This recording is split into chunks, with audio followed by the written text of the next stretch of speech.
an eyesore on the streets of Cameroon's political capital.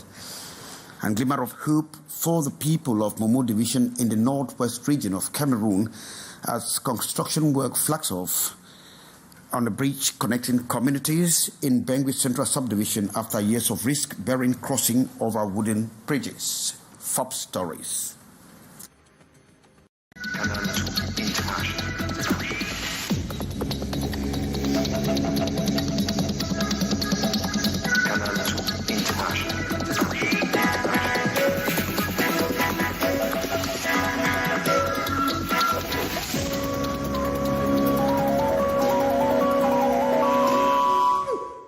Thanks and welcome to join me. You can hook up with us on our respective platforms for consultation. We begin from Sangmilima, that is in the south region of the country, where residents along the Afamba Bridge actually got up and was shaken early this morning as a loud crash echoed throughout that area around 5 o'clock. A tourism pickup vehicle actually somersaulted and flipped through the bridge. We have with Morinti.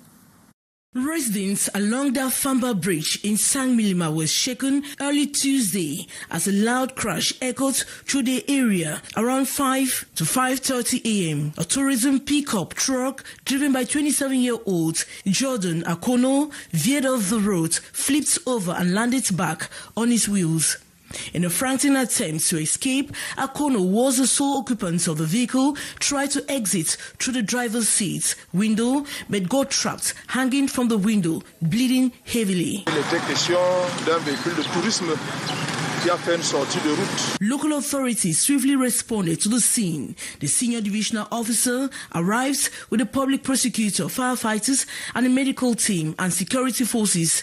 They identified the victim and secured the body, which was later transported to the morgue. Road safety experts have called on the public to exercise greater caution while driving, emphasizing the importance of responsible driving, especially on busy highways. These tragic incidents serves as a stark reminder of the dangers that await if proper care is not taken on the road. And we come back to Douala, where it is common to find residents of the city of Douala barricading roads during events, but then many people have questioned the raison d'etre of such an event, as they say the temporary occupation of public spaces is regulated by the law. Ambo Gladys Diban. From Thursdays to Sundays, many roads in Douala, Cameroon are frequently obstructed as families host social events, often without prior authorization. This practice forces road users, including taxi drivers and motorcycle riders, to navigate lengthy alternative routes, adding to their frustration. These disturbing that roads are frequently blocked due to events. As a result, road users and bikes face significant disruptions. These road closures are a serious inconvenience to our work. As taxi drivers, we are forced to take longer routes, turning a 1-kilometer journey into 4. Navigating through blocked roads is frustrating and costly. City Council officials confirm that authorizations must be obtained for any temporary road closures. They acknowledge that population growth and urban expansion have reduced available space for gatherings, making such requests more frequent. As villages transition into urban zones, requests for temporary space occupations have become more frequent. These requests must be submitted to the City Council for approval, whether for pedestrian paths or roads. When authorized, the City Council provides roadblocks or cordons to regulate traffic. However, when roads are blocked informally with chairs, it is clear that no official authorization was granted. This issue persists due to the absence of clear legislation addressing such situations. As weekends continue to be a challenge for road users in Douala, calls for better urban planning and clear regulations are growing. For now, car owners and bike riders must brace themselves for more disruptions caused by unapproved road closures. And we move over to the northwest region of the country, where after several years of risk-bearing crossing over wooden bridges, the local communities in the Mbengwe Central Subdivision can now breathe a sigh of relief. The glimmer of hope comes as a new bridge under construction flagged off early this week. And this was launched by the Senior Divisional Officer of the Mbengwe Central Subdivision. As we get the calls from our Northwest Chief Correspondent, Annie Collins, here is Sherifa Saleh. From this wooden bridge, the population of Dok and Maltwini in Mbengwe subdivision will soon be linked by a motorable bridge. The people of this village and the youths, when they come with their vehicles, they could not even cross to their homes. And now it has made them to come and develop the village to build more houses there. Even our palace was broken down. We have to build it up. Construction works for the Chief Law Bridge were launched recently by the Senior Divisional Officer for Momo in the presence of Chief Doctors Kenneth and Delphine Dang, a philanthropic couple of the soil without political strings. A couple of weeks ago, we were encouraging the donor, and today we are doing the same. And we want to call the attention of all our sons and daughters of Momo to do the same. It may not be the bridge, but we have other aspects that can be taken into account. Let them feel that they have given birth to children that can be able to protect them and change their life.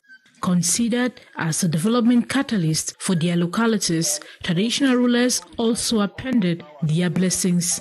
The people of Mbengwe are very, very happy for what they are doing for the community. We thank them. We pray that the Almighty God should keep blessing them. Upon completion in 3 months, the bridge will also serve as an alternative route to Ngie and Jikwa subdivisions. Having traveled to the ceremony on bike, the fun of Njimetu village returned to his palace on 4 wheels after a gesture from the Ndang couple. Is no other person but the fun of Njimetu.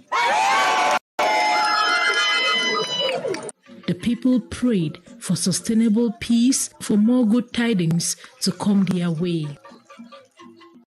Sherifa Saleh and Nanyi Collins reporting there. Despite efforts by the Yaoundé City Council to clear off the streets of its massive garbage, the picture remains an eyesore on the streets of Cameroon's political capital.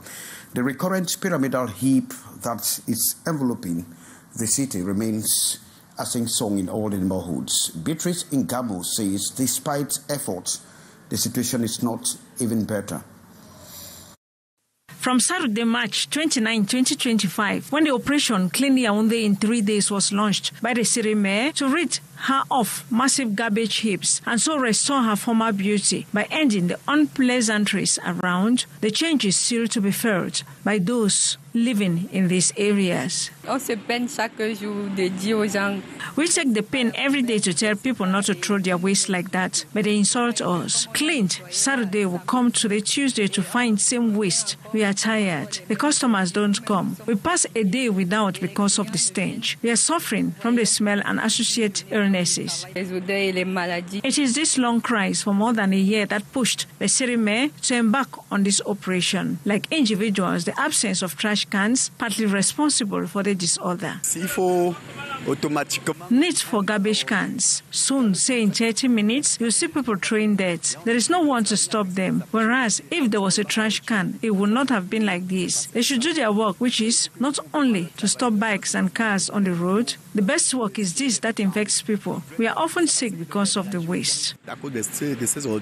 Starting here in Yaoundé 3 and moving towards Yaoundé 6, the work is continuing. Because in 3 days, deaths are only coming and don't stop. and will continue the operation. This private company accompanying the Sirime, we have started the combat to eradicate these shameful sites in this town. To intensify this combat, the garbage disposal company will have to go back to the household collection method. A passage schedule will be given as before, though it was not respected, but we'll launch it anew to stop garbage piling on the roads. The 3-day operation, just the kick-off name, as Yaoundé, they insist, must become clean. Beatrice Ngamo, as you are going to tell us that Muslims are continuing with their feast after enduring the month of fasting, and with Allah granting them their heart desire, they are stretching festivities for at least 3 more days. Beatrice.